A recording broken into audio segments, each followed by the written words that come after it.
오늘 말씀은 상당히 믿기 어려운 그런 장면이 소개되고 있습니다. 예수님께서 예루살렘을 향해 가시고 계신 상황입니다. 예수님께서 갈릴리 지역에서 활동하셨습니다. 갈릴리 지역은 이 호주로 말하면 예를 들면 그 호주의 북쪽 케언스나 다윈이나 그런 지역쯤 된다고 볼 수 있고, 예루살렘은 그에 비하면 시드니나 이 정도 된다고 볼 수 있겠죠. 그래서 그 갈릴리 북쪽에서 활동을 하시다가 예루살렘을 가시는데, 예수님께서 예루살렘을 가시는 것은 이스라엘 사람들은 유대의 3대 명절에는 예루살렘 성전에 가서 하나님께 제사하고 해야 되는 그런 것이 그들의 종교적인 전통이고 율법적으로 지켜야 하는 것이어서 이제 가시곤 했습니다. 근데 그 북쪽의 갈릴리에서 예루살렘을 향해서 가다 보면 중간에 사마리아라고 하는 지역을 통과하게 됩니다. 근데 사마리아라는 지역은 이방인들과 그 혼혈 쪽이 되어서 순수한 유대인들로부터 배척을 당하는 그런 지역입니다. 유대인들은 유대 민족의 순수 혈통을 지키는 걸 아주 목숨처럼 중요하게 여기고, 이방인들에 대해서 멸시하는 사상이 있기 때문에 이방인의 피가 섞인 사람들이 사는 이 사마리아 지역 자체를 그들은 땅을 밟지를 않으려고 하는 사람들이에요. 예수님께서는 이제 제자들과 함께 그런 것에 개의치 않으시고 사마리아 지역을 통과해서 이제 예루살렘을 가시곤 하셨는데, 그 경계선상에서 10명의 나병 환자들이 예수님이 가시는 걸 보고 예수님에게 자기들을 고쳐달라고 멀리 서서 소리를 지르는 이런 상황이 일어났습니다. 유대인들은 나병이 그냥 보통 피부 질환이 아니고, 이 질병은 유대인들에게 있어서는 부정한 병입니다. 종교적으로 부정한 병이에요. 그래서 신체적인 문제를 넘어서서 부정하기 때문에 사람들에게 가까이 갈 수 없습니다. 물론 그 피부병의 전염성 때문에 그런 문제도 있기도 했겠는데, 이것이 이제 종교적인 것이 돼가지고 부정하게, 전에도 말씀드린 대로 죄악시하는 그런 사람들이에요. 그래서 이들은 첫째로 격리된 지역에서 살아야 됩니다. 일반인들이 사는 사회에 나올 수가 없습니다. 또 일반 사람들이 자기들 곁을 지나가거나 그러면 나는 나병 환자입니다 하고 소리를 질러야 돼. 그래서 자기 곁에 오지 못하게 해야 되고, 또 자기들이 가까이 갈 수도 없고, 그러니까 가족부터도 사회로부터도 완전히 격리되어서 살고, 질병 때문에 격리되는 걸 넘어서서 부정한 사람 취급을 받으니까, 말하자면 정상적인 사람으로 대우를 받을 수 없는 그런 사람들이 옳습니다. 그래서 지금 여기 예수님 소문을 사람들이 들은 것 같아요. 그래 예수님이 병을 고쳐주시는 능력이 있으신 하나님의 아들이신 신적인 존재다는 걸 소문을 들어서 알지만 가까이 가면 안 되니까 멀리 서서 이제 소리치는 것입니다. 소리를 높여 이르되 예수 선생님이여 우리를 불쌍히 여기소서. 여기 이제 불쌍히 여기소서 하는 것은 우리 병을 고쳐 주시옵소서 이렇게 이제 간청을 하는 거죠. 이들이 외치는 소리를 듣고 예수님께서 말씀하십니다. 가서 제사장들에게 너희 몸을 보이라.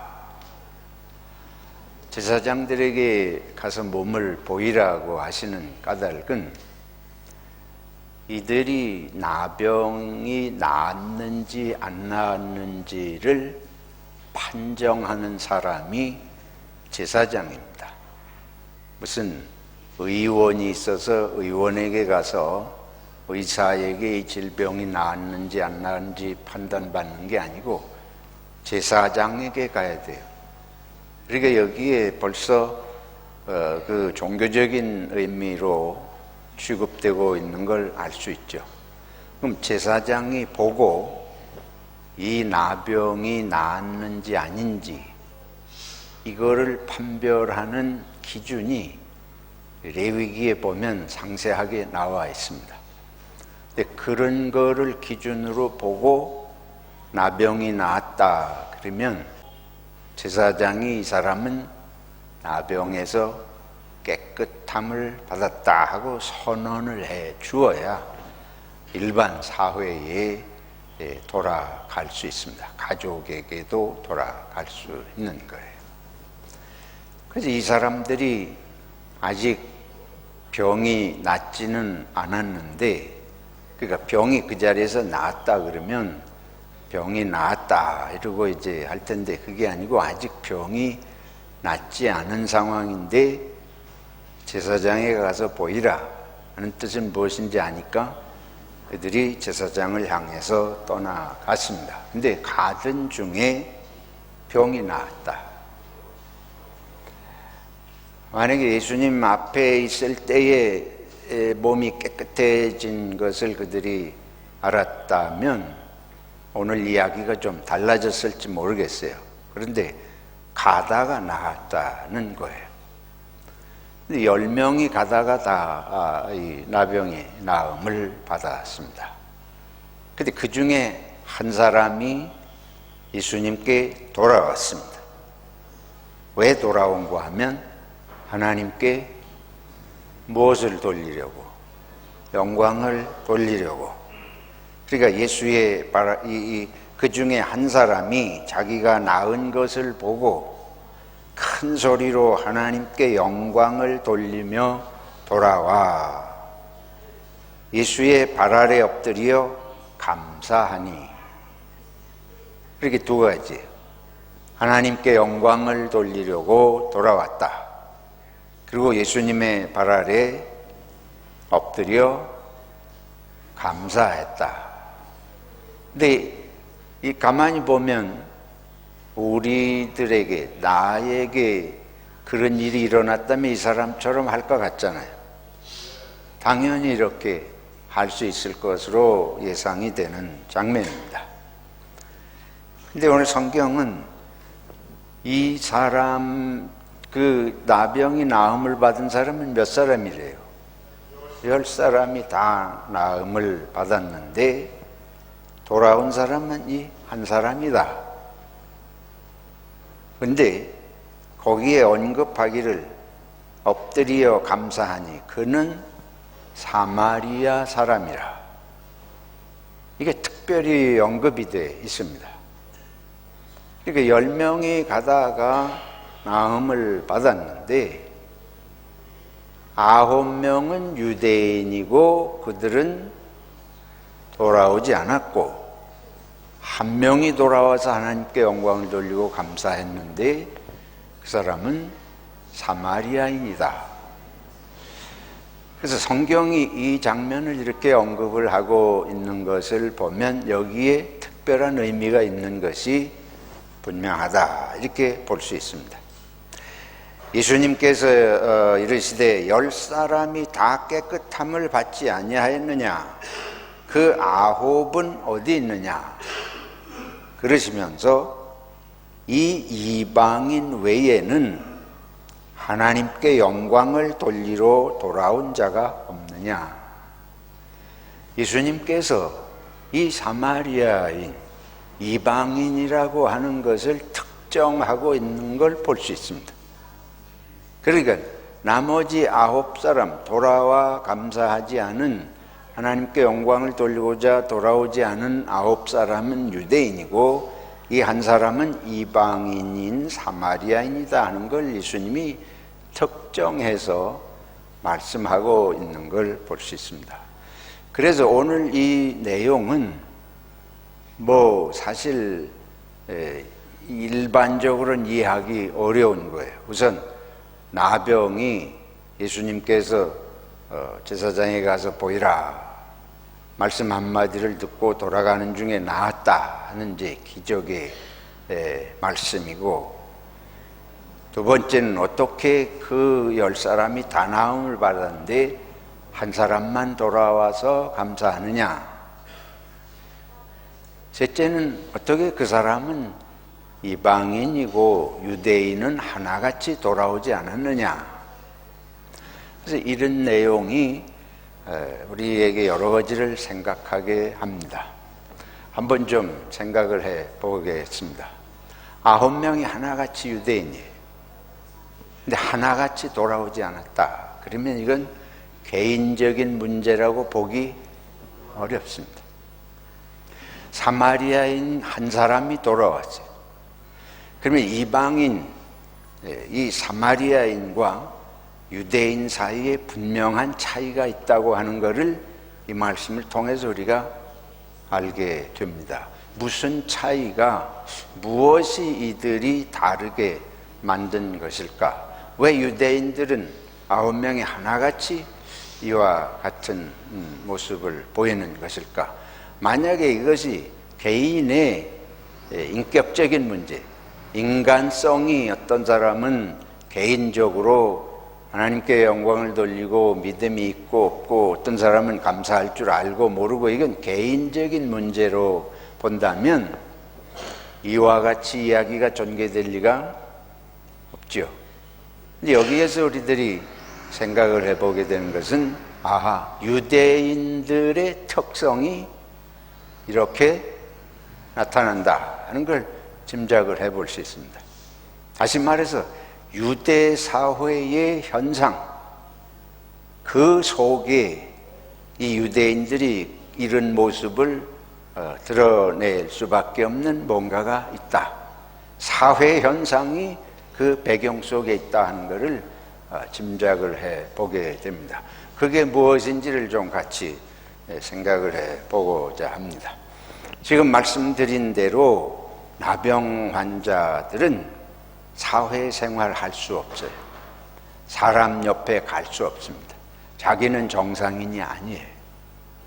모든 사람으로부터 격리되어야 하고 죄인 취급, 부정한 사람 취급을 받아야 되니까, 우리가 제 자신이 그런 상황에 있다고 볼 때에 어떤 마음이 생길 것 같습니까? 여러분이 교회에 오시고 또는 직장에 가시고 학교에 가요. 그러면 거기에서 다른 사람들이 나를 줄기차게 왕따를 시키고, 볼링, 호주에서 말 볼링, 자기 몇몇 사람이 모여가지고 나를 사람 취급을 안 하고 비웃고 조롱하고, 이런 일이 어쩌다 한 번이 아니고 밤이고 낮이고 몇 년을 평생을 그렇게 살아야 하는 입장이라 그러면 그 마음이 어떻겠습니까?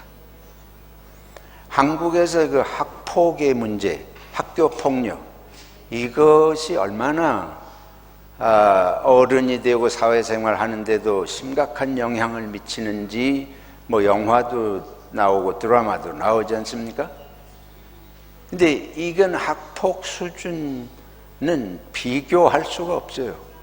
이거는 가족으로부터도 분리되어서 살아야 되고, 인간 취급을, 종교적으로 인간 취급을 받지 못하는 거예요. 유대 사회는 완전 종교 사회입니다. 세계에서 가장 종교적인 사회가 이슬람 사회예요. 이슬람 사회는 모든 것이 이슬람이라고 하는 종교에 의해서 법이고 경제고 정치고 사회고 모든 것이 그 종교성에 의해서 결정이 돼요. 근데 유대 사회가 그런 사회입니다. 그리고 종교적으로 인정받지 못한다는 존재는 그 살아가는 삶을 생각하면 단 한시도 자기 존재에 대한 긍정적인 생각을 할 수가 없는 거죠. 내가 왜 이런 존재로 살아야 되나? 다시 말해서 종교적으로 부정한 존재로 인정받는다는 건 신으로부터 버려지고 저주받은 존재로 인정받는 거예요. 그러면 자기 존재의 근원 자체가 부정되는 거 아닙니까? 그렇게 살아갈 때에 그들의 심리가, 마음이 어떻게 될까? 한마디로 말해서 세상이 다 나의 원수였습니다. 모든 사람하고 나는 적대 관계예요. 어떤 사람도 나를 받아주질 않습니다. 누구도 내게 호감을 가지고 가까이 오지를 않는 거예요. 내가 가까이 갈 수도 없고. 그 심리라고 하는 것은 아마 나병보다도 그 심령이, 그 마음이 더 문드러지고 괴롭고 힘들이라고 생각이 되어집니다. 이런 사회 속에서 그들이 살 때에 이런 생활을, 이런 삶을 평생을 살다가 그 문제의 근원인 나병이 치료되었을 때에 무슨 생각을 먼저 하게 되리라고 봅니까, 여러분? 제사장에게 먼저 갈 수밖에 없는 거예요. 제사장에게 가는 것보다 더 중요하고 급한 일이 없습니다. 내가 인간으로 인정받는, 평생 안 되던 일이 지금 순간에 이루어지고 있는데, 지금 가장 시급한 일은 제사장에게 가서 내가 병이 나았고 깨끗함을 받았다고 하는 걸 선언을 받는 것보다 더 중요한 일이 없습니다. 지금은 그런 사례가 적지만은 30년 전에 저희들이 호주에 왔을 때에 많은 분들이 비자가 없었습니다. 호주에 비자 사면령을 기대하고 많은 분들이 여기에 오셨는데, 그때는 우리 이민사회에 사람들이 모이면 전부 화제가 너나 할 것 없이 비자 사면령이 언제 나느냐, 여왕 생일날 비자 사면이 날 것이다. 호주에 오스트레일리아 데이 공국일이 되면 비자 사면이 날 것이다. 그런 얘기를 몇 달 전부터 하면서 기대를 하고 희망을 가지고 그런 세월들이 있었습니다. 근데 그 비자가 해결이 되지 않다가 비자가 해결이 되면 날아갈 것 같잖아요.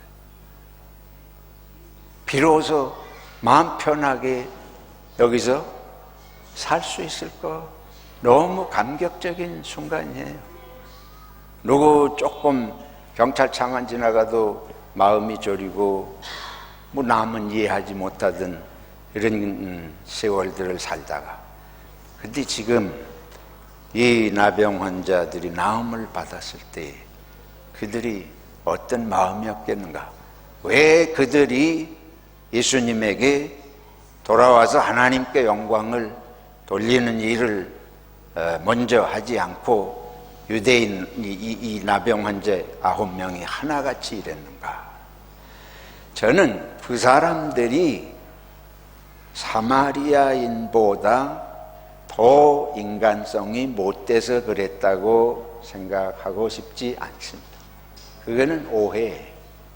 그럴 수밖에 없는 무슨 요소가 지금 작동하고 있는 거예요. 그걸 저는 그 사회가 이 사람들을 그렇게 만들었다고 하는 걸 말씀드리고 싶은 것입니다. 그 사회에서 그런 존재로 살면 그렇게 될 수밖에 없는 거예요. 사회 현상이라는 것은 무서운 것입니다. 이거는 단순한 나병보다 더 무섭게 마음을 굳어지게 하고 인간성을 상실하게 만들어 몰아가는 무거운 세력이고 힘입니다. 한국을 생각해 보겠습니다. 한국의 사회 현상을 예로 들면 좀 이해할 수 있을 것 같아요. 예를 들어서 한국 사회에 지금 의료 대란이 일어나가지고 추석 명절 때에 아프면 병원에 가도 의사 만나기도 힘들고 참 이게 심각한 문제로 이제 사회적인 문제로 이렇게 대두가 되는데 의사들이 어떻게 다 그렇게 생명이 왔다 갔다 하는 환자들을 버리고 제 그렇게 그만두느냐. 정부는 의대생들을 2,000명을 증원을 해서 이 의사 부족의 문제를 해결하겠다. 사회가 일반적으로 그 문제에 대부분 어느 정도 그런 것이 필요하다 이렇게 생각들을 하는데 의사들은 또 거의 대부분 하나같이 그렇게 차라리 내가 의사 안 하겠다 이런 식인 것 같아요. 이 보도들을 보면 이 문제가 해결이 될 가능성을 찾아보기 참 힘든 일은 아주 극단적인 대치 상황같이 이렇게 보여지는데 저는 이 문제는 법적으로나 무슨 돈의 문제나 이런 식으로 접근해서 해결될 것 같이 보이지 않습니다. 제가 생각하는 것은 이런 문제를 발생시킨 것은 배후에 사회 현상이 있다고 하는 걸 말씀드리고 싶습니다. 한국 사회의 사회 현상은 뭔가 하면 한국 사회는 체면이 중요한 나라예요. 명예심이 아주 중요합니다. 그러면서 또 한국 사회를 움직이는 것들 중에 이 무시당하지 않는 것이 아주 중요해요. 돈이 있어야 무시당하지 않잖아요. 지난주에도 우리 살펴봤습니다. 학벌이 있어야 무시당하지 않습니다. 그러니까 근데 그게 일반적으로 어느 사회나 그런 게 좀 있지만 이거는 아주 어떻게 보면 익스트림한 요소들이 있어요. 예를 들어서 학벌 문제를 좀 한 번 더 끄집어내 보면 멜번에 사는 사람이 시드니 대학 공부하겠다고 오는 예는 거의 없어요. 시드니에 사는 사람이 멜번 대학에 가는 일이 흔한 건 아닙니다. 없는 건 아니지만 여기는 그냥 각 지역에 있는 대학들 다니는 게 별 문제가 없어요. 근데 한국은 부산에 있어도 제 서울대학 가려고 그래요. 그리고 누구든지 제 의대 가려고 그래요. 의대 수시 모집이 이루어졌는데 7만 5천 명이 벌써 등록을 했답니다. 그러니까 이게 무슨 말씀 드리는가 하면 한국은 뭐든지 초인류를 지향하는 사회 풍토가 있습니다. 뭐든지 최고급을 지향하고 최고의 실력을 추구하고 미모도 최고의 미모를 추구하고 뭐든지 상위 1%, 2%를 지향하는 이게 아주 사회 전체를 지배하고 있습니다. 제가 우스운 예를 하나 들어볼게요. 호주는 카운슬마다 이 지역마다 네 가지가 필수 요건입니다. 모든 카운슬에서 이 네 가지를 갖춰야 돼요.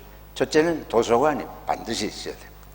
이 한국어로 말하면 무슨 동단위마다 전부 도서관 있죠. 여기 라켄바 도서관 있고, 조금 가면은 캠시도 도서관 있고, 동마다 거의 다 도서관이 카운슬에 아주 필수적인 것이에요. 그것도 아주 잘 되어 있습니다. 여러분 가보셨는지 모르지만 아주 거기 공부하고 책 읽을 수 있는 분위기들이 잘 되어 있어요. 도서관이 반드시 있어야 돼요. 또 하나 수영장이 반드시 있어야 돼요. 테니스장이 반드시 있어야 돼요. 골프장이 반드시 있어야 돼요.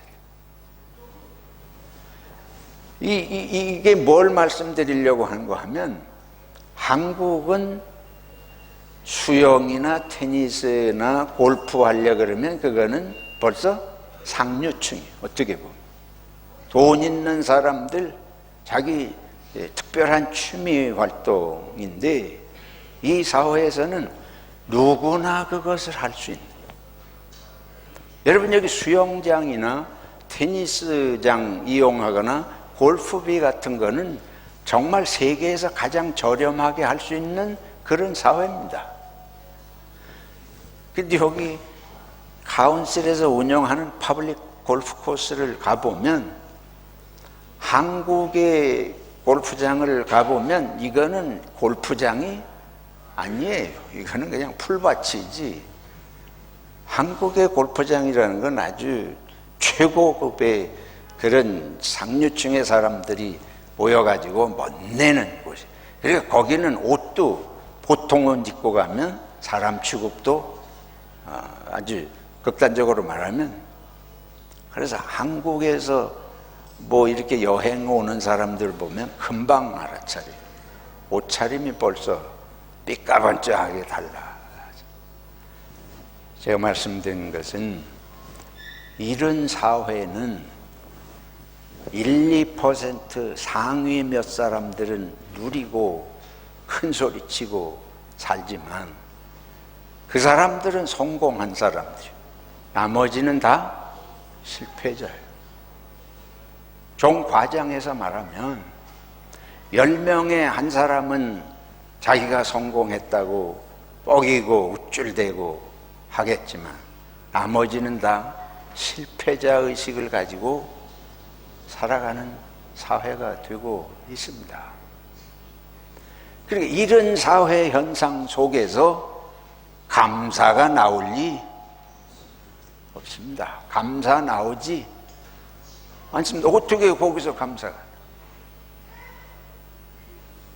꼭대기 올라가는 사회, 뭐든지 꼭대기로 초고속적인 초인류적인 걸 추구하는 사회에서는 평범한 삶으로서는 아무에게도 감사가 나오지 않습니다. 전부 무엇이냐면, 다른 사람이 다 나의 경쟁자고 다른 사람이 다 나의 보이지 않는 적이에요. 함께 같은 공간에 어울려 있지만, 겉으로는 같이 지내는 것 같지만 속으로는 경쟁자예요. 그러니까 끊임없이 시기, 질투와 모함이 가득한 사회가 되는 것입니다. 교회도 그렇습니다. 있는 대로 얘기를 해요. 교회도 그냥 우리가 하나님 세상에서 낙심하고 여러 가지 그런 데에서 하나님께 위로받고 은혜받고 교회 가서 이제 기도하고 이럴 마음으로 가보는데, 조금 지나보면 권사네 장로네 무슨 부장이네 하고, 교회가 다 똑같아. 뭔가 돼야 되는, 뭔가가 돼야지 인간 취급을 받는 그 사고에서 어떻게 서로가 사랑이 나오고 감사가 나오겠습니까? 오늘 이 유대인 나병 환자 9명이 하나같이 하나님께 영광을 돌리러 돌아오지 않았다. 이 사람들은 종교 중에 종교 사회예요. 하나님 빼고는 아무것도 없는 사회이고, 율법을 빼면 아무것도 없는 사회인데, 그들의 율법이 이렇게 사람들을 사람 아닌 사람들로 차별하고 무시하고 격리시키면서 하나님이 만든 인간답지 않게 변질이 되고 하나님 섬긴다고 하는 나라가 하나님은 뒷전이고 사람에게 먼저 보여야 돼. 제사장에게 가서 먼저 보이고 사람이라는 거 먼저 인정받고, 그래서 이제 나도 사람이다 하고 세상에 가서 소리치고, 조금 더 나가면 나를 그렇게 만든 사람들 복수하고 싶은 마음이 가득하고, 이게 무서운 사회입니다. 함께 생각을 해봅시다. 이런 사회에서 교회의 역할이 뭐라고 생각하십니까? 교회가 세상이 놀래 자빠지게 예배당을 멋지게 짓고 멋진 옷을 입은 사람들이 가득히 드나들고 고위 공무원들, 장성들, 무슨 장관들이 오면 이 교회가 대단한 교회로 생각하고 환영을 하고, 그런 교회 나가는 거를 또 자랑으로 삼고, 이러면 그건 썩은 사회에 썩은 것이고 썩게 하는 역할이지 빛과 소금의 역할은 할 수 없습니다. 교회는 교회여야 할 줄로 믿습니다. 교회가 교회되는 것은 예수 따라가는 길밖에 없습니다. 그래서 성경을 알아야 돼요. 성경 안 읽는 사람은 기독교인 아닙니다. 여러분, 성경의 예수는 다르잖아요. 하나님의 아들이 갈릴리 시골 지역에 오셨고 그들과 함께 목수의 아들로 자라셔서 자신은 섬김을 받으러 온 것이 아니고 섬기러 왔다고 그러셨는데, 우리는 말은 예수 믿는다 그러지만 저나 여러분이나 교회가 우리가 예수 정말 원하고 예수 정말 제자 되고 닮으려고 하는 모습 상실했잖아요. 그러니까 이 유대인 9명이 하나님의 은혜로 고침을 받았는데도 그거 할 줄 모르는 사람들이 된 거 아닙니까? 우리는 너무 익숙해져서 이걸 잊어버리고 못 느끼는 거예요. 근데 이 유대 종교인이 아닌, 율법도 모르고 하나님에 대해서도 잘 모르는 사마리아인은 오히려 이 내 병이 무엇으로도 나을 수 없는 병인데 저분을 통해서 나았다면 이거 누가 고치신 것이다? 하나님이 고치신 거다. 이보다 더 중요한 게 없고, 여기서 내가 하나님을 만났고 여기서 내가 하나님의 능력으로 역사하시는 예수님을 만났다. 그러니까 신앙이고 그게 하나님께 영광을 돌리고 예수님께 와서 감사하는 것인데, 여러분 교회에 들어오면서 무슨 하나님을 만나러 와요? 은혜와 감격이 있습니까? 앞에서 찬양팀이 어떻게 하나, 개똥이 집사가 또 왔나 안 왔나, 그러니까 우리가 누구처럼 됐습니까? 유대인이 유대 나병 환자 9사람처럼 변질이 되고 타락했습니다. 이거 인정하고 회개해야 감사가 나올 줄로 믿습니다. 한 말씀 드리고 마치겠습니다.